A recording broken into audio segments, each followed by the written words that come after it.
What's happening, people? We're back inside the building. Welcome back to Breakfast with KXVU here on the Big Bad Trickstar Radio. As always, we are going to jump into the interview hour with a load of sauce. We've got a fantastic guest on the line with us today, someone who was on the Breakfast Show a few months back, and we're very, very excited to have him on the show again as we kickstart this new run of shows. Man like Chiedu Oraka is on the line. How are you doing, sir?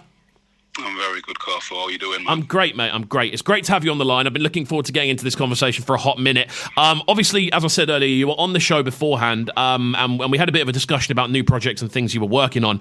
Let's start off with a bit of a catch-up. Like, how's things been since then? Wow, man. Like, things have been good. I've just been consistently, just releasing singles. Ended last year with, a run of, 3 or 4 singles, and then I've started this year strong. Released 2 singles this year. Got my 3rd one coming out this Friday, actually. And, yeah, man, all leading up to an EP that I'm going to release in, May, June-ish time, called Have Life. Amazing. So it sounds like you've definitely got the plan in place, then? Oh, the plan's definitely been in place. The plan's been in place, yeah, from last year. I knew obviously with lockdown it's been quite a difficult time for musicians, but for me, I can't really complain, mate. I've just got my head down and just been planning, do you know what I mean? Definitely. Recording loads of demos and just trying to get 2021 in order, basically. No, 100%. And it's definitely something you can see when you look through your news feeds and things like that. You seem to be so active, more active than we've ever seen you. What do you think's the thing that's really pushed that? You know what it was, for me, it was just, we spoke a little bit off air, it's just to be unmissable. I know that 2021 is going to be a super competitive year, because obviously there's a lot of people that have held back from releasing music in 2020. Obviously there's a whole lot of new artists as well. For me, the competition's very much rife, so I'm here to just fully compete. No one's really made it from Yorkshire, and I'm trying to be that guy. Definitely. No, it's a very good kind of mantra to have. And when we look over kind of everything you've been working on, it's kind of crazy to see just how many different sort of things you're involved in. For those people that aren't aware, obviously you're someone who's very kind of visual with the sort of stuff you put out and the projects you put out. Why do you feel that sort of side of things is so important? Yeah, because I just feel like people need to know who you are physically. Do you know what I mean? People need to be able to buy into it. It's all good, doing things behind the scenes, but people need to actually see your face and see what you represent. So I feel like I did that a lot in the documentaries that I've been putting out. The documentary series called Black Kings Upon Hull.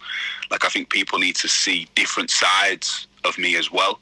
It's not all just about music. People need to know who I am as a 100%. Person, as an artist. 100%. And obviously with those documentary series as well, they've picked up quite a lot of traction. People seem to be really interested in what's going on. Talk me through the sort of production process behind them, because it seems like a lot of effort is going in. So yeah, we just wanted to be able, obviously we all know what happened obviously to George Floyd last year, and for me, I just wanted to do something for the BLM movement, for my legacy. I just wanted to be able to do something that actually matters, because I feel like there's a lot of people, posting a black square, but what are you actually doing with that? Of course. So for me, it was important for me to actually stamp my authority and use my influence and really produce some content that the youth of Hull can be proud of, because the UK black experience is totally different everywhere. Do you know what I'm saying? And people sometimes they think there's black people in Hull, so we've got a story to tell. So it was just important for us to do that. 100%. No, entirely. And having seen a few of the clips of them as well, obviously the interaction's quite high. Do you feel that people are kind of taking the messages that you wanted to spread from the films? Yeah, definitely. It's been overwhelming. The feedback and the positive words that we've been getting. Like I say, Hull, I'll be honest, I hold my hands up. I'm proud of my city, but it's not the most multicultural. It's not really a place that wants to speak about race relations. Do you know what I mean? We're all proud to say William Wilberforce was from Hull, but sometimes that the reflections of his attitudes are in a reflection of the people in our city. So it was really important for us to exploit that and have conversations and have difficult conversations and leave myself vulnerable, telling people about experiences that I've never told anyone before. And I think, it's been received brilliantly. Definitely. I mean, as I was saying, the interaction on the things that I've seen has all looked like really, really. It looks very, very full. It looks like a lot of people are getting involved. Like, is this something you can see yourself pushing forward with and doing more of in the future? Like this more sort of documentary, almost presenter style approach? Definitely. I think most definitely. Like I was speaking about this with someone yesterday. Like, obviously, music's my bread and butter, but I really love interviewing people. I found a new love in that, and something that I never knew before lockdown. Like, if lockdown didn't happen, probably Black Kings Upon Hull wouldn't have probably happened. Do you know what I mean? So I've found a new skill. I've come out with a new skill. Like, I love interviewing people. I love talking to people and finding out about their journey. So this is something that I would definitely venture in the future. Yeah, I mean, it'd be something that's so exciting. It'd be really exciting to watch from a listener's perspective and a fan's perspective as well. Kind of seeing. I always find it interesting when you get people from essentially musical backgrounds, kind of steering into different kind of areas, like people like Jordan Stevens, for instance, who really have come from that more musical background and have then sort of ventured into more presenting, and Big Zoo's another example of that as well. Yeah. So to kind of see that from your perspective must be really exciting. Just seeing the possibilities flashing up, I suppose. Yeah, definitely. Like I say, like a couple of opportunities have been put on the table. So there could be a Black Kings Upon Hull Part 2 and other little ventures as well. So I'm excited for the future. Definitely. Like I say, like I feel like we're in such, because I know you've made music yourself, and I know you dabble in a few things, and I feel like you've got to survive. 100%. Yeah, 100%.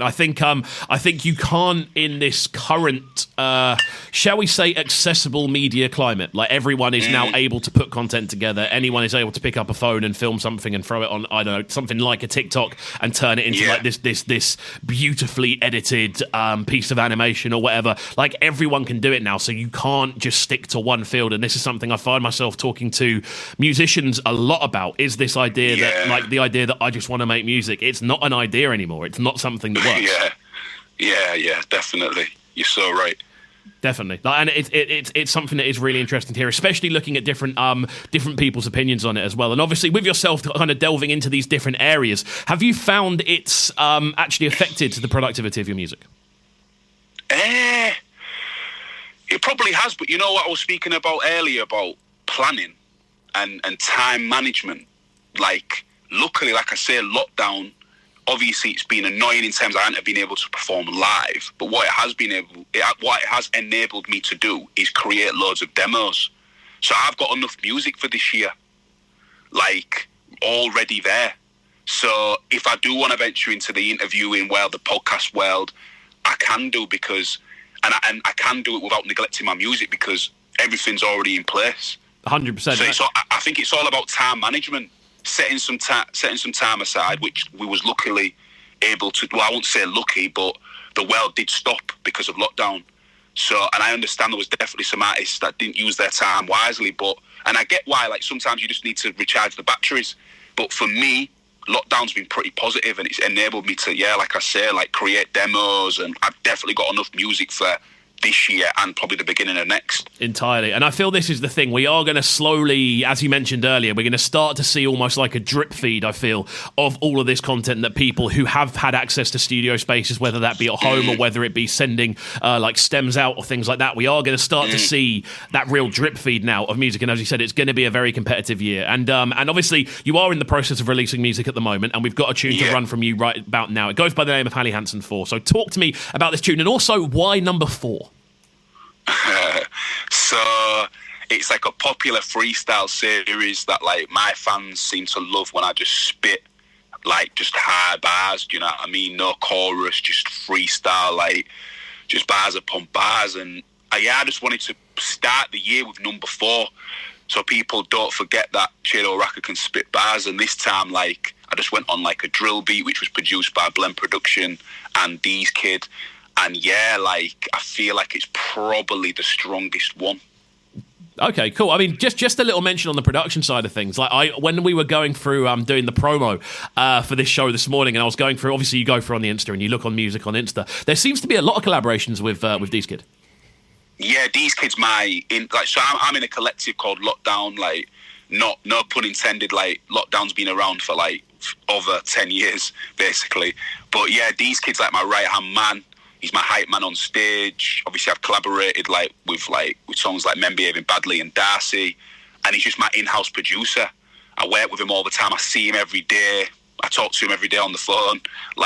So we're just always together and always bouncing ideas back and forth. So this was a real important one. He proper loves this track. So yeah, man. And we recorded. This was a demo that we recorded last year as well. So yeah, we just wanted to just start the year strong. Definitely. And this is the energy that I'm going with this year, no holds barred. That's what we like to hear, man. I'm really, really excited to jump into it this morning. You may have heard a brief clip of this one if you check my Instagram story last night as we started to promo this show. We are live inside with a man like Chiedu Oraka. We're talking through his kind of journey through both documentary building and, of course, the new musical approach as well. As always, my friends, make sure you are getting involved by downloading the Trickstar Radio app. It is available on the App Store and Google Play. You can check back through every single show that we do on the show. And, of course, make sure you are following youtube.com/CubCamTV. All of the video content for the interviews goes up on there, as well as the Trickstar Radio SoundCloud and on the Trickstar Radio app as well. We're going to jump into this one right about now. It goes by the name of Hallie Hansen. It goes by the name of Hallie Hansen 4. In fact, it's the 4th edition of the popular series. Keep it locked and don't go anywhere. This is Breakfast with KXVU, bringing you their morning flavours on Trickstar Radio. Trickstar Radio.